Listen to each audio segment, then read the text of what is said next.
We're at the Feeding Quality Forum going on in Kearney, and joined now by the industry award winner, Topper Thorpe. Congratulations on this award. What was it like when you got that call?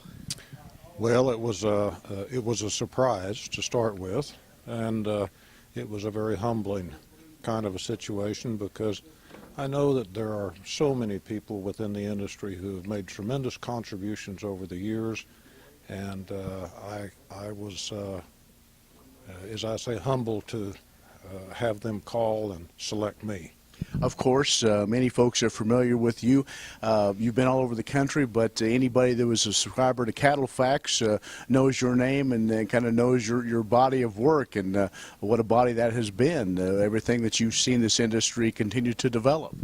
It's been a great journey and a great opportunity to be a part of CattleFax throughout its development and its growth, and most especially the opportunity to work with a real great group of folks on a staff, but more with great people in the industry.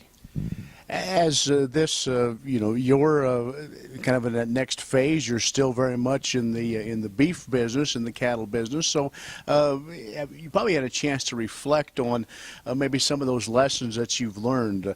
Talk with those young folks and those maybe that are still looking for that direction. What are some pointers maybe you would give them on how to be successful in this business, but maybe have your philosophy on life? Well, I'd first have to say that when I first started to work at CattleFax, I was awfully smart. I knew a lot. As time progressed, I knew less and less. And so I'm not sure that I have a tremendous amount of conventional wisdom to provide, other than that one needs to stay informed about what's going on, to keep up with current trends, to use good judgment, to be reasonably conservative, and to continue to look down the road and seek the advice of folks who devote and spend a lot of their time in helping them with information that will allow them to make more profitable management and marketing decisions.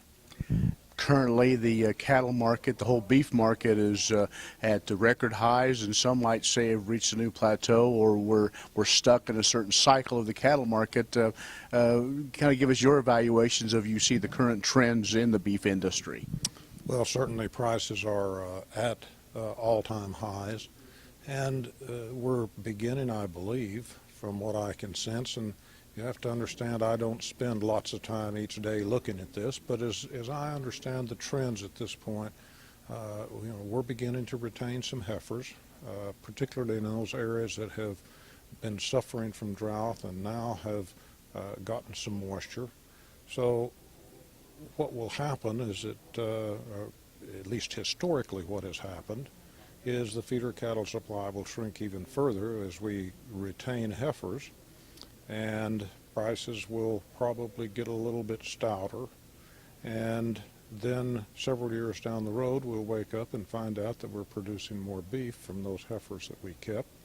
And of course that's the basis of the cattle cycle, which really hasn't evolved over the last number of years. But the stage is certainly set for that, and there's a profit incentive there, and when there's a profit incentive in our capitalistic society, that tends to be what happens.